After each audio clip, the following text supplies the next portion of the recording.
Happy Veterans Day, ladies and gentlemen. Welcome to another fantastic episode of Left Wing. I am TJ Whitehead, powers taken, not given, joined by the U.S. military's most ardent supporter, John Cooper Paz of Counterpoint Politics, and returning guest, Carlos Alvarez Araños from American Opposition. How are you doing today, my friend?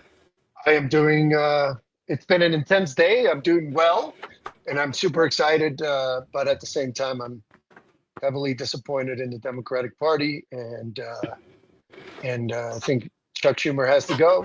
Hakeem Jeffries has to go. A lot of things to talk about. But yeah, I'm doing well. I'm feeling good. Excited for the 22nd in DC when we're having our big rally.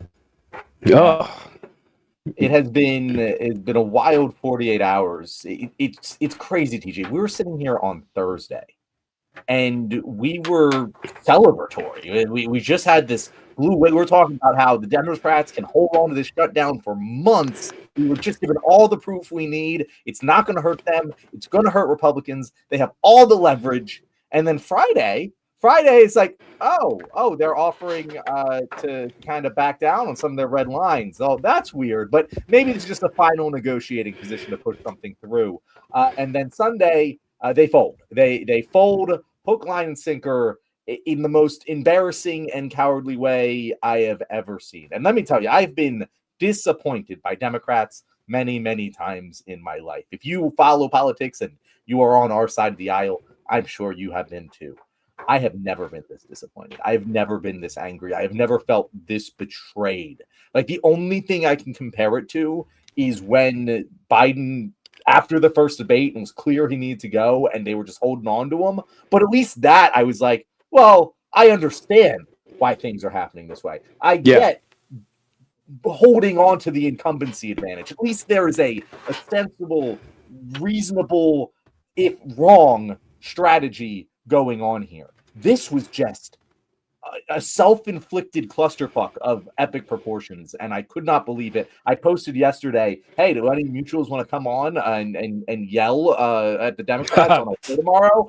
And Carlos, probably my favorite yeller of all of our guests, the guy who can hop on a mic and spit some fire, he commented on that post. I was like, bro, you got to come join us. So Carlos, we'll get to you next, TJ. I do want to hear your take. Yeah. I've been seeing Carlos posting. I know how Carlos feels about this. I've not heard you say much. You mentioned not a word. Not a word. Yeah. So what has been your experience over the last 48 hours? That do I think? Yeah, that was to TJ, right? That was you, Carlos. That was you. Sorry. Oh, it's me. Okay. Look, I spoke to a lot of the staffs of the senators involved, of the 8 senators. I had a really powerful conversation with Tim Kaine's senior staff, and I'm not going to name names, only to say I'm talking to the senior most members of his team. And they just don't see it. They just don't see it.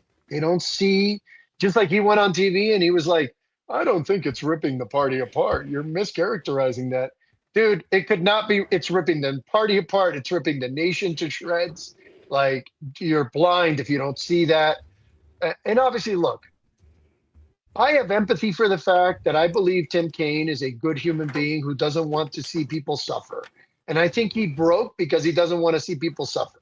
I'm going to give him the benefit of the doubt on that. I'm going to say the third paycheck for, federal workers who live in his state, the dude is under real pressure, right? He's a senator of Virginia, a state that hosts most of the federal workforce. Like, I get it.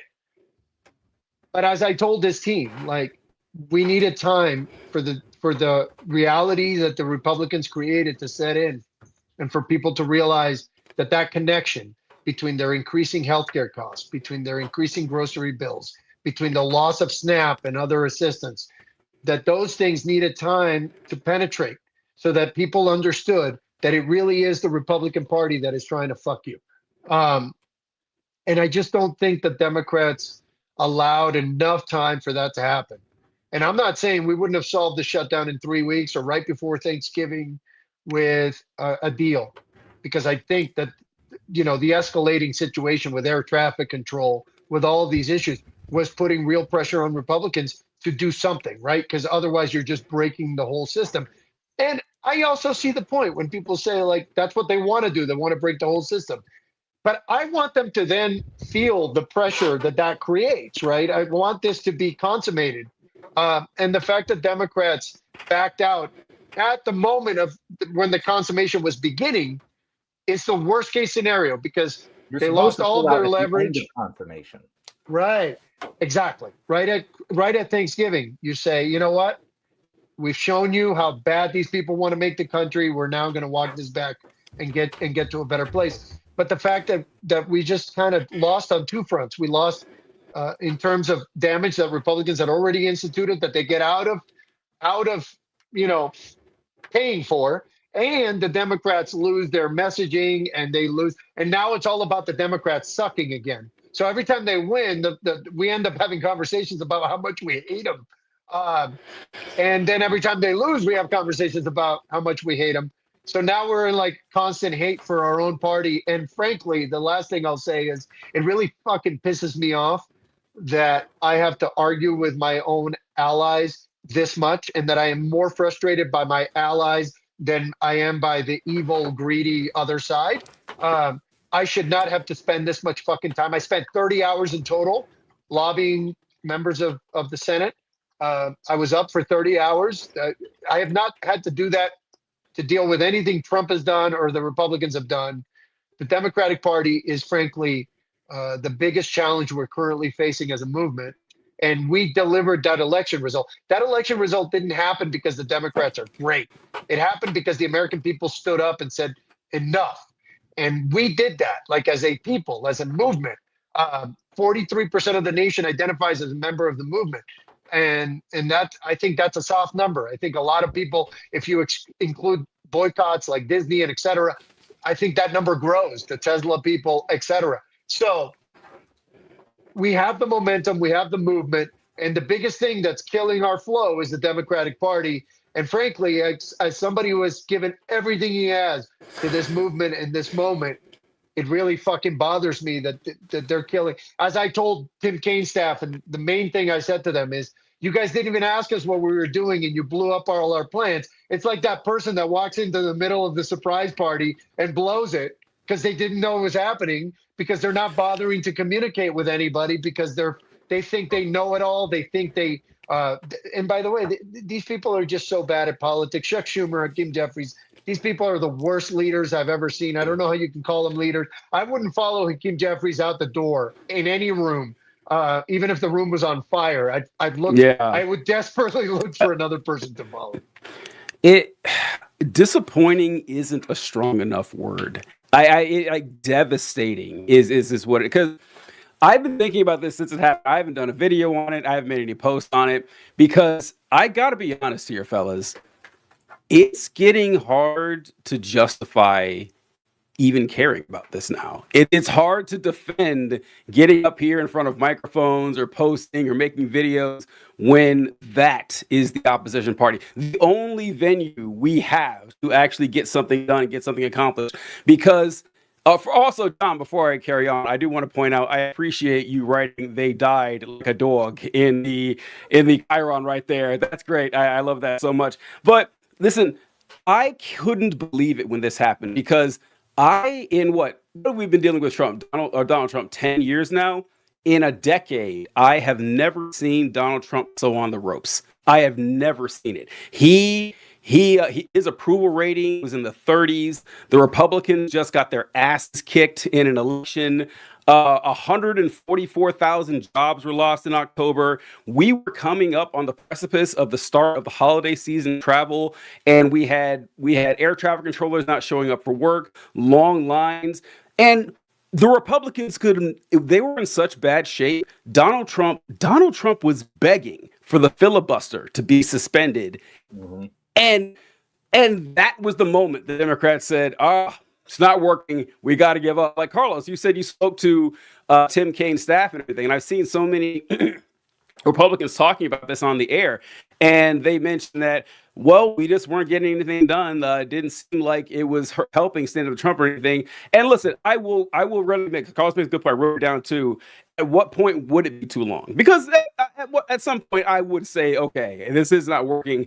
We hadn't reached that moment yet. We were right about to get to the point where Republicans had to face the fact that they were in complete control of this and they could do something to change it, and they didn't do it, and we just let it go. Just absolutely let it go. And what kills me more than anything else is that I feel publicly embarrassed about this, because what have we been saying for this last month? We've been saying this shutdown is the Republicans' fault. And Donald Trump is saying, no, actually, it's the Democrats' fault. And what the Democrats do, they're saying, oh, yeah, it was our fault. It was our fault. We decided to do this for 40 days when, according to what they've been saying, at least the 8 that broke from this, I don't believe for a second Schumer nothing to do with this. People are saying he didn't go for it. He's the leader. He knew what was happening. The fact that the people who voted for it aren't up for re-election anytime soon, not a coincidence. So when they come out and say, well, we saw it wasn't working, so we went ahead and voted for it, that means you are taking fucking ownership of this. Those 40 days that you said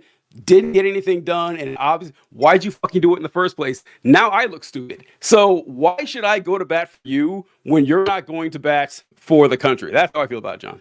TJ, I could not agree more. There was, so this is only going to really be understood by the Philly followers out there.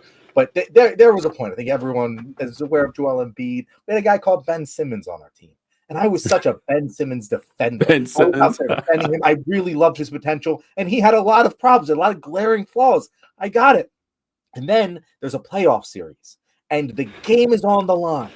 And he has the ability to jump up and dunk the ball. And he decides to pass it. Because he is a pussy who's afraid and folds when the pressure gets on. And that was the moment I realized, like, I'm done. I'm done with you. I have stood up for you. I have defended you.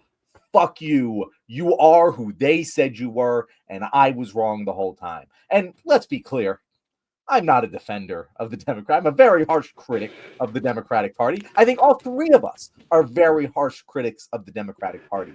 But all 3 of us have also gone to fucking bat for them on this and many things because we recognize them as our best vehicle for change against the barbarians at the gate. Or by at the gate, I mean well inside the gate. We're now outside the gate banging to get in. But this was just a betrayal. This just threw us all under the bus. If this was the plan, if you were going to fold at this moment, you should have never fucking shut down the government in the first place. Because the argument you were making, which we helped you make, free of goddamn fucking charge, the 3 of us and thousands of others out there who have been fighting this fight in real life with their friends and family on social media, content creators, influencers, media pundits, everyone has been making this argument for the Democratic Party that it is the Republicans' fault the government is shut down because Republicans opened this can of worms in terms of negotiating using the government shutdown as leverage back in 2013. And if we aren't going to be willing to negotiate that way, well, that's just bad game theory. So we have to. And the fact that they will not negotiate at all means it's their fault. And you know fucking what? We were winning. We were winning by every objective metric. You could look at it and go, yep, Americans are blaming Republicans. Polling data, election data, everything. We were winning. The Republicans were in disarray. If anyone doesn't believe me, I just want to show this. This is an excerpt from the Zedio article. And Zedio reached out to Trump aides and said the Trump White House, for its part, is cackling, sometimes literally, about the turn of events. 2 White House officials and 2 other Trump advisors could barely contain their giddiness when asked by Zedio about the latest instance of the Democratic elite capitulating to Trump. Multiple Trump aides and allies kept gratuitously using terms such as losers and pussies as they reveled in the relief from a shutdown that even President Trump acknowledged was getting Republicans killed politically. The Republicans are celebrating. Trump is celebrating. They are laughing at us. And they're right to. This was They should be laughing. Yes. Yeah. I as much as I hated Chuck Schumer and Hakeem Jeffries, I'm fucking done with them. They could literally save my mother's life, and I'd still say resign, step down, you fucking coward pussy. And that kind of leaves us at what fucking now, Carlos? What are, I know you've been working your ass off trying to get anything done to get the Senate to not agree to this. Obviously, that has not been working. we're trying our best, but what now? Actually, that part's easy. I found it interesting. First, I'll go back to what you guys were talking about. I'm a communication strategist, what I do for a living.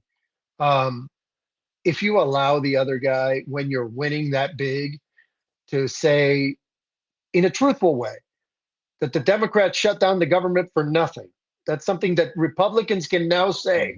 Yep. That is a 180-degree turn that they can now use factually. Democrats shut down the government for no reason is something that Republicans can now say. That pisses me off to no end because a minute ago, we swept in an election, literally won everything that could be won because we had the momentum, not just of the shutdown, but of the movement. And we were kind of beyond the Democrats. And so what's next? I'll tell you. When we started American Opposition, we had a three-phase strategy. First was national protests to get people out the door. The second was direct action to point that energy where it needed to be, right, to create pressure. And then the third phase is a campaign season program to replace useless Democrats in the primaries, rebrand the party, kind of do what the Tea Party did to the Republicans, but do it to the Democrats for the better, right, so that we could rebrand the party.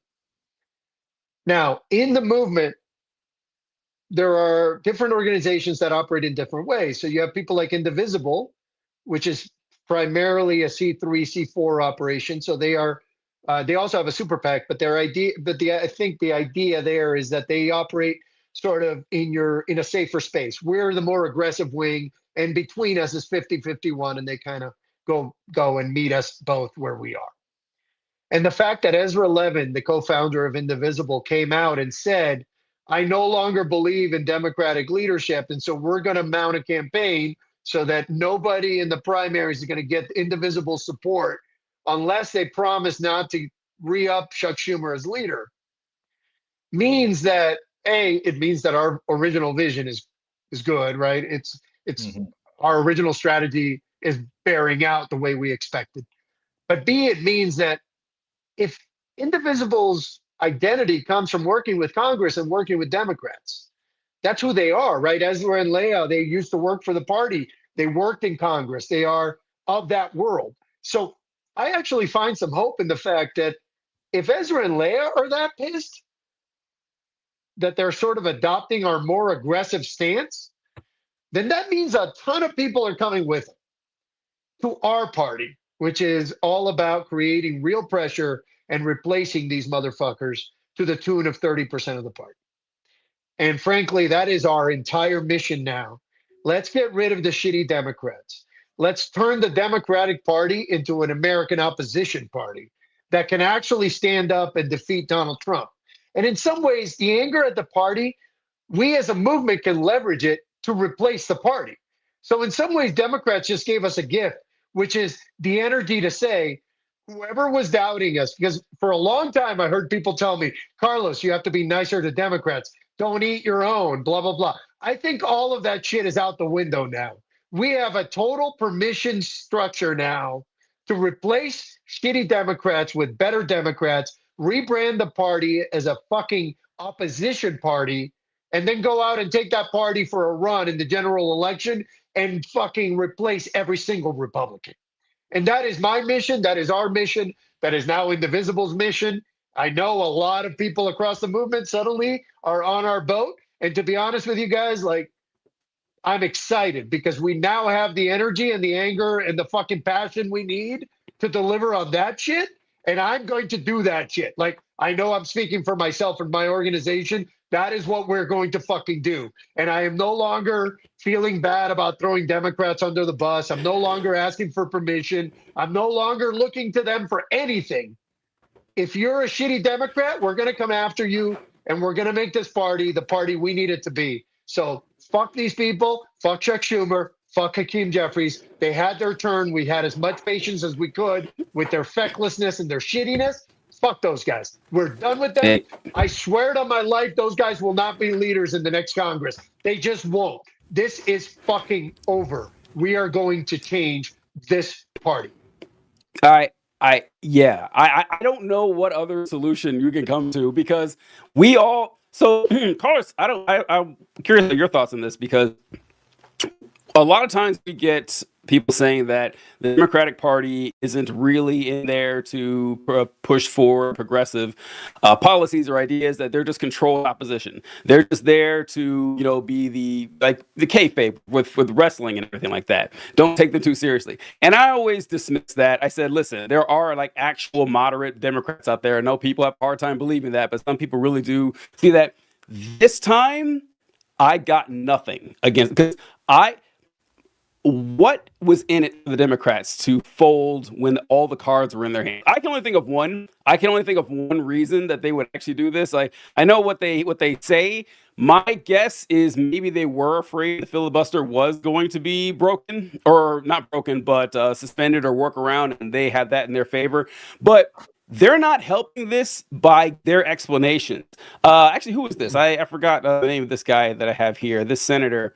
This was fuck off. It was Tim Angus Kaine. King. Angus. Oh, Angus King. Yeah. Angus King. This is Angus King talking to Joe Scarborough, and listen to what he says for his reasoning for why they buckled on this. Just tell me if this makes any sense to anybody. You have to go back to what the strategy was at the beginning of the shutdown. There were two goals, both of which I support. One was standing up to Donald Trump. The other was getting some resolution on the ACA premium tax credit issue. The problem was the shutdown wasn't accomplishing either goals, and there was there was zero likelihood that it was going to. In terms of standing up to Donald Trump, the shutdown actually gave him more power. Exhibit A being what he's done with SNAP and SNAP benefits across the country. Oh, by the way, Joe, you're going to love this. Guess who's getting paid during the shutdown? Not the park rangers or air traffic controllers. The ICE agents. So their goal was twofold: to show that they could stand up to Trump and show that they fight to get the credits for the ACA. Mm-hmm. They showed neither. Neither, right? Like why? Yeah, the ICE agents got paid. Yeah, we know that Trump's cronies are getting paid. We got that. That's not going to deter us from the fact that you set out with two goals. And now you're saying, well, I guess that wasn't likely in the first place. You guys do this for a living. You know exactly what the Republicans think. In fact, what was the best case scenario for what you had? It's like, oh, everyone realizes that the Republicans are screwing us over. All the polls say the same thing. Trump is panicking. The Republican politicians are panicking. What else do you want? Like, I don't know how it could have gone any better in your favor, and you still folded like this, John. Or I guess Carlos asked you, what do you think the reason that? I know you mentioned with the Tim Kaine folks and everything, but it is suspicious that the people who did break were the ones who are essentially not going to be punished. They're either not going to run for re-election, or their re-election or primary so far away that people aren't going to remember this a year from now. We will, but your average person and your average voter, I doubt that they're going to remember this 2-4 years from now. Certainly. What do you think their goal is with actually caving like this? Well, I do think that they are in some ways, whether, by the way, being controlled opposition doesn't always happen intentionally, right? You can be, look, I work in strategic communications, and my job sometimes is to put people on tilt, which is a poker term for compromising them, right? In espionage, you see it all the time where people become assets because but they don't even know it sometimes. You know what I mean? So if a smart strategist can put you in a situation where you're serving their interests without knowing it. And I think that that's what the Republican Party has done to the Democratic Party over the last 50 years. And the only times that has been interrupted is when huge personalities like Bill Clinton and Barack Obama come to play, right? And they can overwhelm that. But that's the only times Democrats have been effective, is when they're under the leadership of super charismatic, powerful leaders.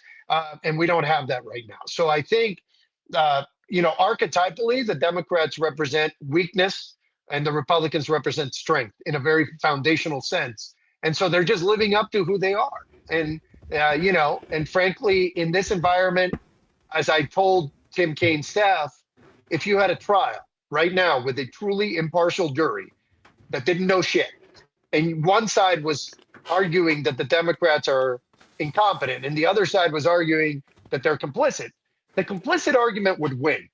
That's what it looks like. It looks like complicity. But what it actually is the result of a 50-year strategic campaign by the Republican Party to put the Democrats in the untenable position of always being the people that have to think about the people, right? That have to actually give a shit. Republicans don't have to give a shit. Nope, They don't have to save anybody. They can just make you hungry, and they don't have to apologize for it even. They don't have to care. And that is the structural condition that we are operating under. And it was brought to us by the Democratic Party. And until we break free of that and stop being their little bitches, we will continue to have to allow them to destroy things. And then we are supposed to be the adults that fix the thing or that prevent the worst. In this case, what needed to happen was we needed to show the American people what happens when you let Republicans govern. That's what we needed to do. And we didn't need to show it for more than 2-3 weeks, but we needed to show it. And the Democratic Party collapsed on this at the exact wrong time. And we as a movement had a whole plan built out through the 22nd to show people what happens when Republicans do what Republicans want to do. It fucks up everything, not just air traffic, grocery prices. The entire country comes to a standstill because these people can't run a fucking country, let alone Donald Trump, who bankrupted fucking casinos and is now trying to run the United States of America. Like, give me a break. But we needed to show people the reality of the Republican governance experience, and we failed to do that because these feckless assholes failed to stand up. It bothers me to no end because we had the perfect opportunity to crystallize everything that these people are, and we fucking failed. And frankly, it's because they care. And to some degree, and this is the part that breaks my heart, I care too.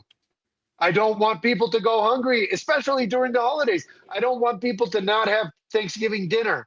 But if we need to surrender that this year, if that's the sacrifice we need to make to show people that this is untenable, that who we said Donald Trump is exactly who he is, that he's worse than they ever imagined, because people don't pay attention. So maybe they would have actually paid attention when they can't make that dinner, or when their kids are really trying to figure out where they're, where they're going to get their next meal. And like, I hate to make those mistakes, but those have to be the stakes because we're a country where we're being ruled by Nazis. So again, I just feel like it was a missed opportunity, man. This should have gone on 2 more weeks, and we should have locked this in. Or not at all, right? Like, or not at all. Like, exactly. If you're gonna come to that conclusion, no. And John, I see you got something pulled up, but there's a comment I have to address real quick, my friend. And this is from Eric, bunch of letters and numbers and stuff. But he writes, "In my 72 years on this planet and no history, Donald Trump is the best president we've ever had." Now, listen, I am not a religious man. But I am setting up a prayer right now to God, to Allah, Buddha, Satan, any supernatural deity out there. Please do not allow me to grow up to be a 72-year-old man who makes comments on tiny YouTube channels. This is like, that future is that I don't wish on anyone. I feel bad for Eric and his pathetic life. Go out and enjoy time with your grandchildren or something, man. But Jesus Christ, 72, do something productive. My God. Not only that, it's Eric. I apologize for laying it out this way, but your ignorance is astonishing. Donald Trump, everybody who knows anything about politics will tell you immediately that what you're saying is false. And the reason I know that is because there is not a single economic indicator that is better today than it was when he took office. The only person to be responsible for more American deaths than Donald Trump was Adolf Hitler. And it's close, because Donald Trump caused 400,000 unnecessary deaths from COVID through his mismanagement of that pandemic. So literally, Hitler had a war that killed as many people as Donald Trump killed in peacetime through his sheer incompetence. Never mind that the dude paints himself orange and is literally walking around shitting his diapers and can't stay awake during any meeting, and is married to a hooker. And like, dude, wake the fuck up. Where are you? What are you talking about? Carlos, Eric, what the fuck are you talking about, bro? Carlos, Carlos, wearing 3 inches of orange makeup and girdles and heels, What the and fuck are you talking about, Eric? that's peak masculinity right there. Dude. Complaining about daytime television shows all day long. That's All day, the he watches pinnacle TV all of day. manhood. Yes, He goes into the office at noon. He fucking doesn't do anything. He can't tell you what countries border the United States. He No. couldn't point out the United States on a map. The dude literally speaks at a 5th grade level, not because he's trying to connect with people, but because he doesn't have any language beyond that. What the I fuck agree. are you talking about, Eric? What? Hard agree. We got a comment here from narrator 6896. Nothing Dems and their donors fear more than a populist moderate. Better do something to muffle that working class energy. Thank you for that, narrator. And I also want to, we'll send this $5 and 95 more to anyone who can send us a video clip of Donald Trump speaking coherently on any policy for 5 minutes. Like any clip you can find of Trump making like serious commentary, talking about the ins and outs of any policy you name with any specificity whatsoever. $100 to you. That offer is always open. Trust you're never going to be able to fill it. Sorry, John. Go ahead. What you got for us? So as I mentioned at the beginning of the show, I put out just a post yesterday of like, yo, anyone want to come on the show to vent about the fucking Democrats right now? And Carlos, I'm so glad you commented. You are the exact right person that we wanted on this show today because we need your energy right now. I absolutely love what I'm hearing from you because I know you're hearing from a lot of people who are way more important, way more influential than me. And this is what I mean, we've been saying this for months now. We've been saying this since before the election. Chuck Schumer, Hakeem Jeffries, that entire wing of the party is incompetent. They are not wartime leaders. They are going to fold when the chips are on the table. Is what we've been saying, and this is what they did. And it's not just, I want to be very clear, it's not just one decision or the other. It's that they chose the worst possible outcome imaginable that they created for themselves. They did not have to start the shutdown negotiations. I wanted them to, but they didn't have to do it. But if they were going to do it, then you gotta be willing to fucking hold. You have to be willing to let people get hurt because at the end of the day, this is a goddamn trolley problem. Either people get hurt now or way more people get way more hurt. Not just with the ACA thing. Like even if we were just comparing the human cost of allowing this government shutdown to extend, say, another month versus the human cost of just the ACA extensions that are going to be costing our healthcare, like people tripling their fucking health insurance premiums. Thousands, if not, I don't think we're going to get to millions, but hundreds of thousands of people are going to lose their health insurance. We are going to see death tolls in the tens of thousands. No, it's gonna be 1.7 million people won't be able to afford the new rate. That's the estimate. So it is over 1 million. It's almost 2 million Americans that are not going to be able to afford the new rates for the same plan they had this year, next year. That's about to happen.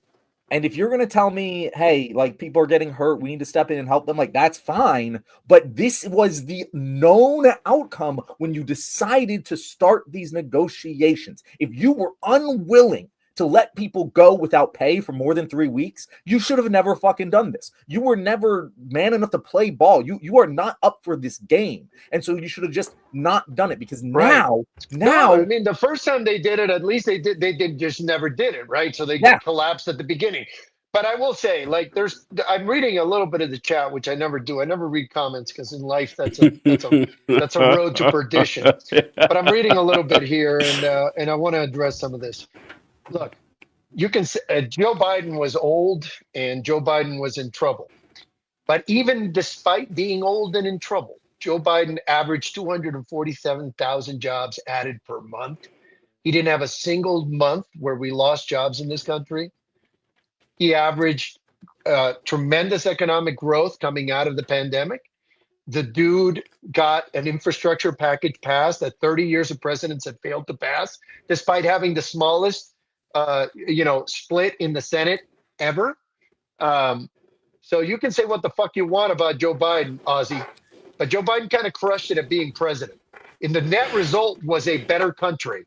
And Barack Obama kind of crushed it at being president. And Bill Clinton crushed it at being president. And I don't remember anybody saying George W. Bush was an excellent president. Yeah. George H.W. Bush was only there for one term because he caused a recession. Ronald Reagan was the last president that anybody said did any good. And it wasn't on the economy. It was on foreign policy because, yes, he was better than most in terms of projecting strength during an era when that meant something.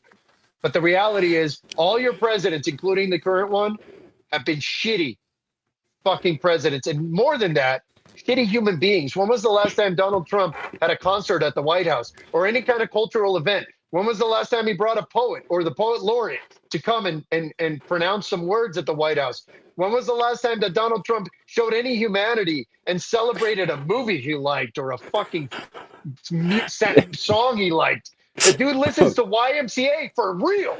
Like, that's what he enjoys. Unironically, he loves it.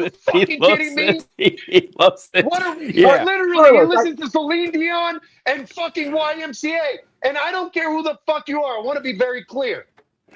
Look, I have been a winner my whole life. I have spent my entire life crushing it in life, trying to really hard to fucking, have the life of everybody's dreams. And I've had it. Man, Ferraris, Monaco, you name it, I've fucking been there. LA, New York, you fucking name it, I have been there. I know the life you fucking incels aspire to because I've had it. And I don't have to be an asshole to get it. And nobody does. We don't have to be assholes to deliver, to date models and whatever. If your fucking dreams are that basic and you're that basic ass human, you still don't have to be a fucking asshole to get it. Elon Musk is the richest man on earth and he's a fucking loser. You, Ozzy, bullshit, writing bullshit. You're a fucking loser, bro. Nobody gives a shit. You're just angry at yourself because you never got what the fuck you wanted. And the reason you didn't get it is because you're angry at yourself. You're a self-fulfilling prophecy of failure. So please, shut the fuck up because nobody gives a shit. Your words on this fucking chat are not going to change my life. I'm not going to be thinking about them beyond this little diatribe at all. I'm never going to think of Ozzy Crosby 2092. I don't give a shit about you. I never will. All right. And if you want to come and find me at one of my events, I'm a fucking boxer. Good luck. But in the end, I will tell you this. We need to be better people. A Kim Kardashian country elects Donald Trump. So let's stop being fucking a Kim Kardashian country. Let's start being fucking better than Ozzy Crosby 2092 or whoever I don't the think. fuck. I don't Honestly, think that'll be come hard on, to man. do. Yeah, I don't think that'll be hard to outshine not, Ozzy. Yeah. I hope not, but every fucking day this country surprises me with the Yeah. shit that we choose to celebrate. You know what I'm saying? True. Fucking, True. It's terrible. John, were you going to show this clip? It looked like the same one I pulled, or is it a continuation? I wanted to show this clip because the clip that you showed cut out just before the best part. Oh, okay. And I just wanted to show that part here. So I'm going to add this to the stage because it just, I cannot believe when I heard this, I could not believe my ears. Air traffic controllers, the ICE agents, under special law, under that big awful bill that they passed last summer, the ICE agents are being paid. Nobody else is. So standing up to Donald Trump didn't work. It actually gave him more power. Well, Joe, you have to. That was best. Oh my God, that's great. Work. Oh, I don't care. I don't care no. if that is the most true statement since when must come down. You don't fucking say that. That is like That's a level. I think that guy jacks off the fucking pictures with Neville Chamberlain in his fucking free time. Like that is the exact opposite of what you do in an opposition party. It's insanity. Wow. That dude's porn. Like he goes on Pornhub and searches Neville Chamberlain, and that's where he goes. That's great. That's what makes him excited. Because honestly, that level of loser. Carlos, he plays a male prostitute who dress up as Neville Chamberlain and fuck his wife. Right, exactly. That's how that guy gets off. In front of him, right? He's a cuck. Yeah, Exactly. No, look, I will say this. Angus King's son is running for governor in Maine. Yes. And so Angus King isn't up for re-election, but his son is up for election. Let's punish the kid. I'm for it. Yeah, let's go. Yeah, let's go. Angus King the third is not going to be the governor of Maine if I have anything to say about it, because fuck Hey, that guy. yes, That guy. absolutely. Yeah, I agree. All the Republicans who don't know anything about history are wondering, like, who's this Neville Chamberlain guy they keep talking about? They're really confused right now. But I did write down a comment or a question earlier in the show, which I'm glad you brought that up, John, that clip, because my question I wrote down here is, what lesson did the Republicans learn here? If you were a Republican congressman or a Republican senator, or just a Republican in general, the lesson you just learned was the Democrats may scream, they whine, they complain, they may stop your progress, but they will fold. And they will fold quicker than you think. It doesn't matter how low you get, they're going to collapse. And that is the devastating part.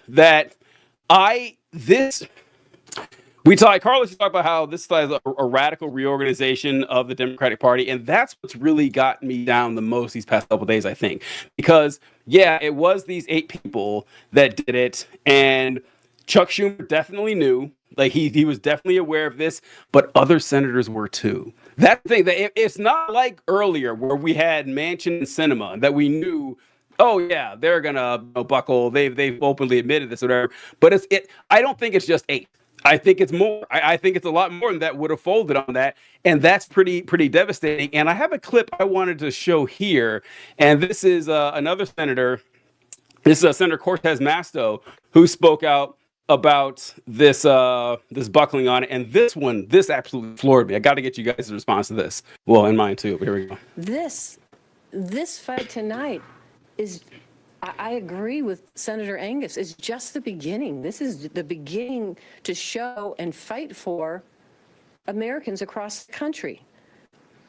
Let me just say this. With the government open, we can focus on passing a full bipartisan budget for 2026 that starts with a minibus that will restore funding that President Trump cut. It delivers millions of dollars in critical funding to states like Nevada all across the country. And you will hear, blocks the administration from future rifts. We have an opportunity also to put Republicans on the record on the ACA. Are they committed to doing this? Are they committed? Leader Thune said he would come to the table on a health care once the government was open, and now he must follow through. If Republicans want to join us in lowering costs for working families, they have the perfect opportunity to show the American public. I expect Republicans to be at the table in the next few weeks. I expect the White House to be at the table. And if they do choose not to come to the table, they can own the disastrous premium increases that will continue to rise. They will own the fact that Americans across this country are going to lose access to health care. We were elected in the Senate to work on real solutions that help working families. I could not believe what I was hearing when she was up there saying, no, we did this because now the American people will get to see if the Republicans are ready to go on record saying they want to raise your health insurance. They already fucking said that. That's what the whole fight was about in the first place. They already went on record saying, yeah, we want to take away these credits. We want health insurance to go up. Ostensibly, that's what created the crisis of the shutdown in the first place. So you coming up there saying, now we're really going to know. This will really show them. This is going to show the American people that the Republican Party, who for 17 years now have been saying our goal is to destroy Obamacare, to see if they're going to go on record saying they want to destroy Obamacare. Yeah, I think they are. I think they're okay with health insurance premiums going up. Here's the kicker. If they don't do it and the health insurance premiums go up, it will also say the 8 Democrats voted for it are okay with it too. That's the part that doesn't make any sense to me. It's like, yeah, you lose either way here. And then we didn't even mention this. I can't believe this, that we sold this out not for the reduction in healthcare costs. We sold it out for a vote in one house of Congress, like with a vote in the Senate. Mike Johnson already said, fuck that. I'm not voting on anything. So if it clears the Senate, which it won't, it's not going to get a vote in the House. Even if it got a vote in the House, it wouldn't pass. And if it passed, Trump wouldn't sign it. What did we win here? What did we win here, John? It is that explanation is so mind-numbingly dumb. I can't believe anyone actually believes it. Like, I cannot I believe. can't either. I can't either. I can't either. Yes. I don't know how the words escape me. Like, we're going to see if the Republicans really mean it this time. What have they been showing you for the past fucking month? If they didn't want to do this, why have they been shutting down the government? They could have just fucking agreed to it. What do you mean a vote? We already know what the outcome of the vote is. Wait, what do you mean? First of all, no one gives a shit what any congressman has ever voted for. This has never mattered in any election in the history of fucking ever, because no one pays attention to how congressmen vote. They pay attention to what political parties look like. That is the most important thing. And right now, Democrats look like a bunch of pussy-ass bitches. They just spent the last month arguing that, hey, we need to stand strong and do this and make a stand for American healthcare. And okay, and Americans are like, we got you. We believe you. We're on your side. And what they just said was, fuck, I don't want to stand up for American healthcare anymore. I want to just throw it to a vote with the Republicans. That's what I want. I'm done standing up for you. That's what everyone in America just watched Democrats say. They watched them say, I'm done standing up for you. Standing up to Donald Trump doesn't work. We might as well capitulate and just allow shit to happen. That is the message. That's the only thing anyone's going to remember. When 2026, when the midterms come around, they're not going to be looking up who fucking voted on the ACA vote that no one's going to give a shit about because everyone already knows the outcome. They're going to be like, yeah, no, the Democrats are fucking pussies. The Republicans, they're assholes. But you know what? At least the assholes, I know where I stand with them. That's it. That's the entire And fucking... And that's what we have to be dicks because dicks fuck pussies and they also fuck assholes. So Or back to Pornhub that's again. from that's the Team America monologue. And no, listen. Not only that, guys. If you think about it this way, the American people were already blaming Republicans for the shutdown, so you don't need to put them on the record. Nope. Like you don't have to. Everybody knows it's the fucking Republicans doing this. So it's what, and literally that was one of the arguments that Tim Kaine staff made to me was, oh, we're putting them on the record. I'm like, you guys think that matters because it matters up on Capitol Hill. It doesn't matter to anybody else in the country. We were winning this fight. People were blaming Republicans. And frankly, if you're not willing to let the Republicans govern and crush the nation to show that that's what happens when Republicans govern, then you are not, what are you basically doing? You're going to say, they can just take hostages and we're going to capitulate. And so they're just going to keep doing it over and over and over again. That's going to be the entire strategy. And last time, by the way, the last time we avoided a shutdown, we said this to Chuck Schumer and to Hakeem Jeffries. Remember? We said, guys, if you break now, you're going to break later. And sure enough, here we are. And they broke again, except this time they did it after 40 days, which again, I would have minded it less if they had just broken from the beginning and said, we are bitches. That is who we are. That is our identity. We're going to own it. And we're going to fucking capitulate. Yeah. Going back to... Oh, go ahead. No, go ahead, Carlos. No, just going back to what you were talking about, Cortez Masto, all of these, the Nevada delegation, like these people are not seeing the forest for the trees. Yes, we do. Donald Trump's going to hurt. He's going to hurt. This decision that this country made, this ludicrous decision to elect this orange fucktard, is going to hurt. We have to make it hurt so that people realize that when you vote Republican, you get pain. That's and by the way, ironically, his supporters get more pain than our people. The Democratic Party had an opportunity here, not just to build a narrative of Republican failure, but to contrast that with Biden and with Obama and with Clinton, to say, look, every time we're in power, the economy booms. And I can spell out a simple statistic for anybody in the chat who thinks I'm full of shit. From 1928 to 2008, there were 40 years of Republicans in power and 40 years of Democrats. Democrats averaged twice as much economic growth. And here's the kicker. If you had invested $10,000 in the S&P 500 in 1928 and left it in the market during Republican administrations only, And if you don't count the Great Depression, which happened under a Republican president, you would have ended up with $50,000 in 2008. If you had invested the same amount over the same period under Democratic presidents, you would have ended up with $311,000. So that's 6 times plus change more a stock market performance. You had greater job growth. And here's the irony. Republicans say that they're fiscally conservative. They spent more money over the 40 years. So if you add up all the money they spent and adjust it for inflation, and you add up all the money spent by the 40 years of Democrats, Republicans spent more money.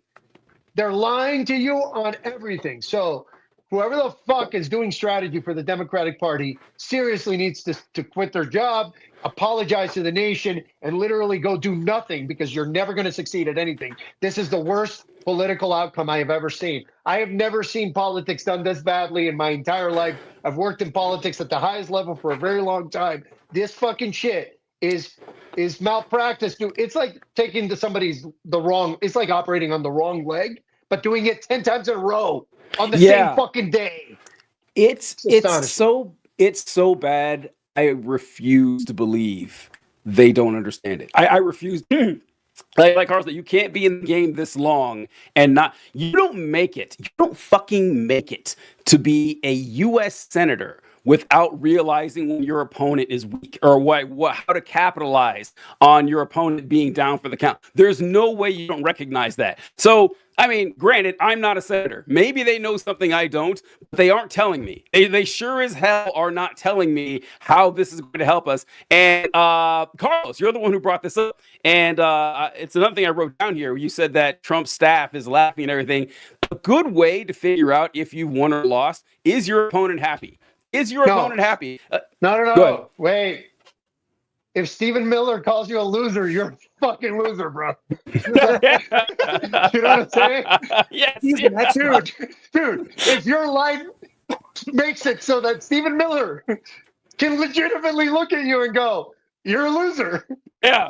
And if he has a point. Yes.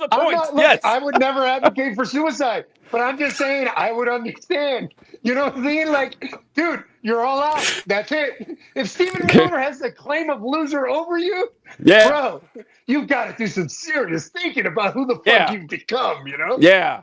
Like if Stephen Miller says that you're a loser and other people are like, man, that guy's spitting, you are in trouble. You've got some problems ahead of you. Yeah. And Carlos is gone, but Carlos mentioned that the deep state got to him. But Carlos was talking about how the mess, like Republicans have been backing bad policies. They say that they want fiscal responsibility. Republican presidents spend more than Democratic presidents. They have worse returns with the deficit and the debt across the board for the last 100 years.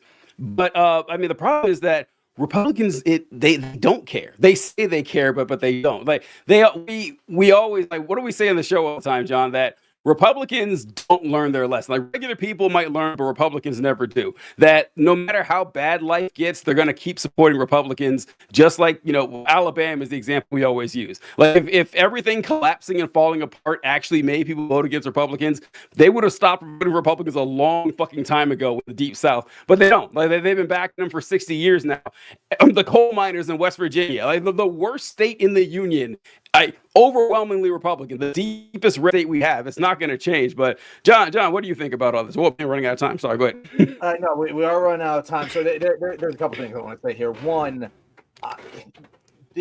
this is, as you said, the worst thing I've ever seen in politics. Like, this is the dumbest, most self-inflicted wound. It's not like operating on the wrong leg, because the thing about that is that would imply that the doctor wasn't at fault for the leg being broken in the first place. This is like a doctor going to the doctor for a fucking flu shot, and he breaks your fucking leg and then operates on the wrong leg.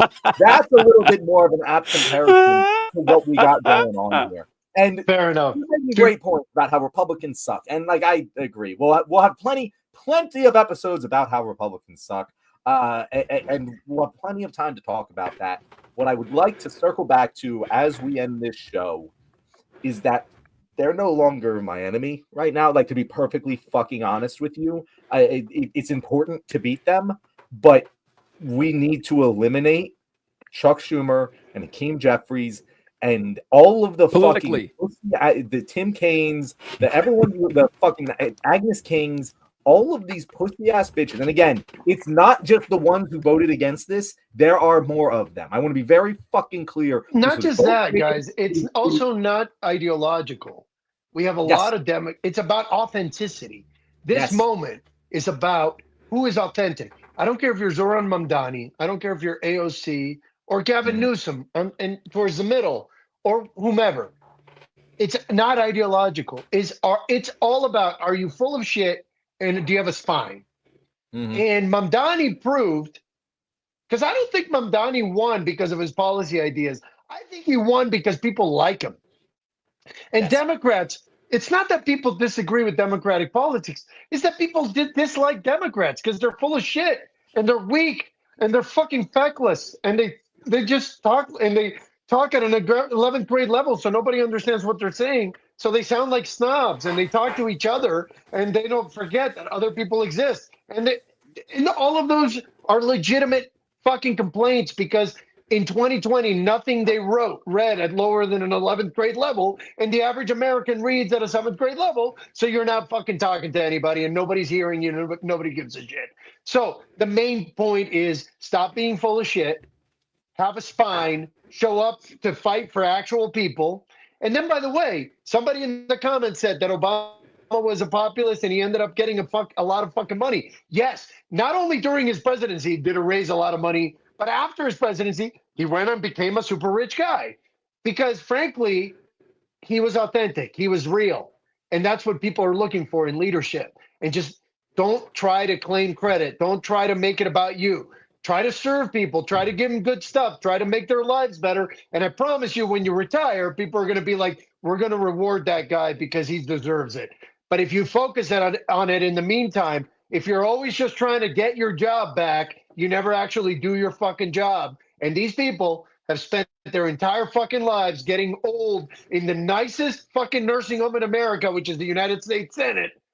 And these fuckers have forgotten who they serve or that they even serve. I mean, Tim Kaine is just so full of shit at this point that just, dude, you're literally not even vanilla because at least that has a flavor. You are whatever the powder, the white shit that just gets all over your mouth and it gives you cotton mouth. That's what Tim Kaine is. And I'm fucking tired of these people. I just don't want to deal with them anymore. I agree. You're 100% right. I mean, they need to get fired for a cause. We were saying the exact same thing on Thursday. We don't pick our guests because they agree with us. Like, that's not how this works. Usually it's a pretty random message like, oh, I like this one post you had. Come on. And I love that you're saying the same exact shit we were saying on Thursday. It's Zoran Mamdani. We fucking love Zoran Mamdani. He happens to agree with our policies, but it's not fucking about that. It's about the authenticity, the energy. I can trust that guy that he's going to try and do what he thinks is right 100% of the time. Right. And even if I think that's wrong, he's going to disappoint you. But at least, like, he loves his wife for real. He smiles for real. When he connects with a cabbie, look, I started my career as a taxi driver. So I have a strong love for people who like cabbies because cabbies know everything. Like, cabbies are fucking the most hyper-aware human beings on the planet. And if cabbies like you, you're not full of shit. And the fucking cabbies love them. So when you're voting, this is my message to everybody in fucking America. When you're voting, figure out who the cabbies like, who the nurses like, and vote for that person. Secondly, if that doesn't work, figure out who the Nazis are voting for and vote for the other person. It's fucking simple. And all of the Nazis support the Republicans. So if you're a Republican, you're currently on the Nazi side. So fucking figure that shit out. Unless you want to be a Nazi, in which case we get to punch you in the motherfucking face because America has a strong legacy of punching Nazis in the motherfucking face. That's what we do. So you know what? A lifetime ago, the saying was, the only good Nazi is a dead Nazi. Don't be a fucking Nazi. All right? Don't be that valueless. Fuck. Amen. And like they say about Charlie Kirk, was Charlie Kirk a good Nazi? No, but he is now. Okay, so we got.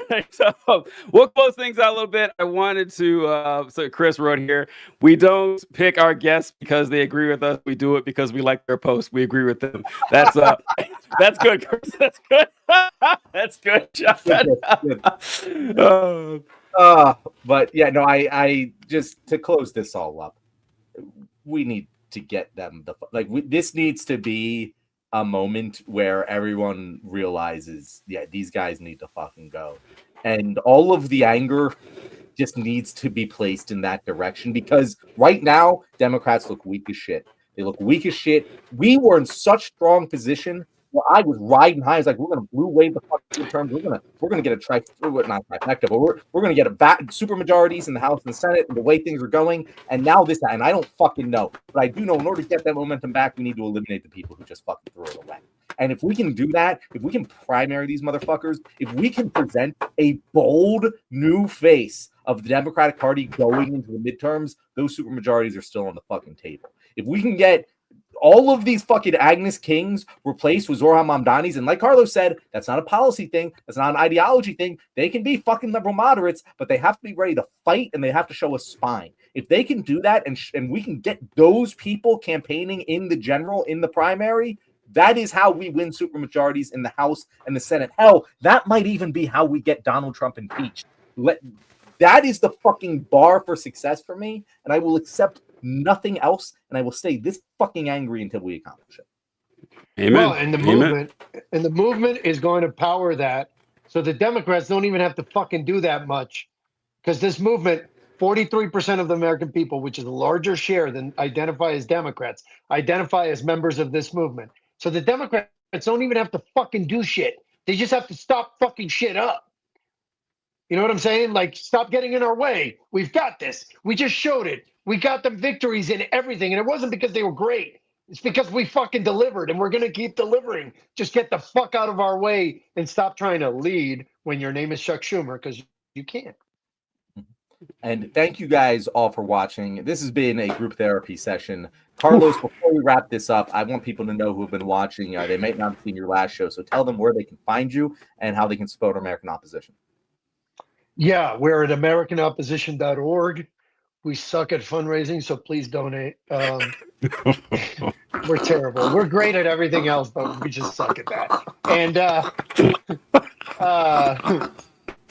yeah, I'm Carlos, American Opposition. Honestly, just you can Google Carlos American Opposition. We're pretty out there. We've been there. We were the first to call for national protest, and we've been here the whole time. And we're gonna fucking solve this with or without the Democrats. And thank you all for having me. Really appreciate it. You guys are awesome, and what you're doing is awesome. And I just really appreciate you guys having me on. And yeah, people can find me on all the social media. Don't find me, find American Opposition. The movement is way more important than I am. When this is over, I will definitely want to be forgotten. I don't want to stick around. I don't want to work in politics. I don't want to do anything else. I want to be done with my political life after this, but I will be here until this fucking danger is abated. And we're going to get this country back to solid ground.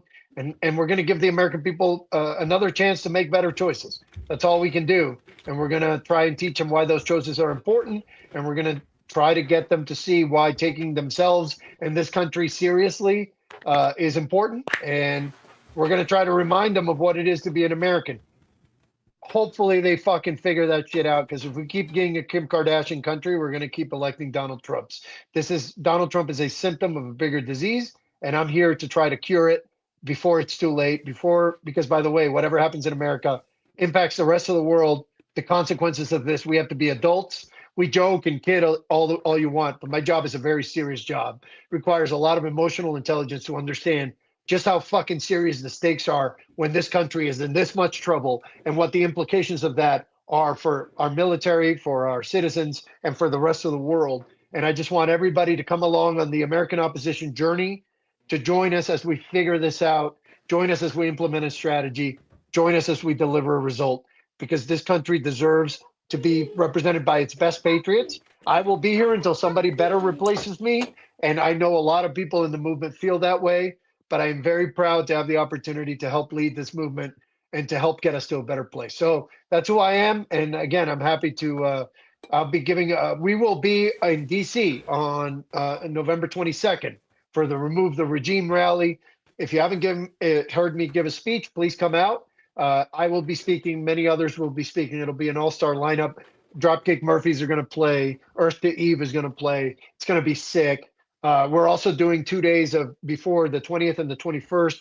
We're going to be conducting the largest office visit to Congress in American history. And we're going to go get in their faces and show them who we are. And last time we were there, we went to Russell Vaught's house and fucking protested on his yard. And it turns out his neighbors love us now. So we're going to probably do that again. So yeah, if anybody's interested, please come out to DC the 20th, the 21st, and the 22nd. But if you can only make it one day, let that be Saturday the 22nd. We're going to demand the removal of this regime and start changing this conversation and start getting real about putting pressure in their faces relentlessly so that their kids have to ask them why everybody's calling them a fucking Nazi in front of their house every single fucking day, or when they go to a restaurant, or when they go to a movie, or wherever they are, because we are going to hunt these motherfuckers down. We are going to get in their faces. We're going to exercise their rights, and we're going to put their pressure on them that they put on us by treating us like shit. Enough is enough. This is not a one-way street. Love it. I love it so much. And I love that you're on Threads, as Colby says. And Colby, yeah, I got to join the cool kids on Threads. I'll do what I can. Yeah, and one more thing is the blackout. Thank you, Colby. We're doing a total economic blackout, and we just unified it. So everybody in the movement got together. We had all made different calls, and now we're unified it over the past 2 days.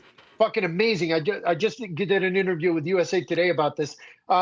So beginning right now, the blackout for Black Friday is now a movement-wide blackout involving all of the organizations in the movement. And that unity, the fact that this movement is unifying around a shared vision, is fucking exciting as shit. So Black Friday, Cyber Monday, don't buy a fucking thing. Small Business Saturday, go to town. That's basically the message. Cool. Fantastic. Anything else, John? Let's wrap that up. Thank you very much, Carlos, for being here. You're always an excellent guest. Fuck Chuck Schumer. Fuck Hakeem Jeffries. Fuck every motherfucker who voted. Most importantly, fuck Donald Trump. Thanks, guys. Fuck Donald Trump. Amen. Good day. Catch you guys later.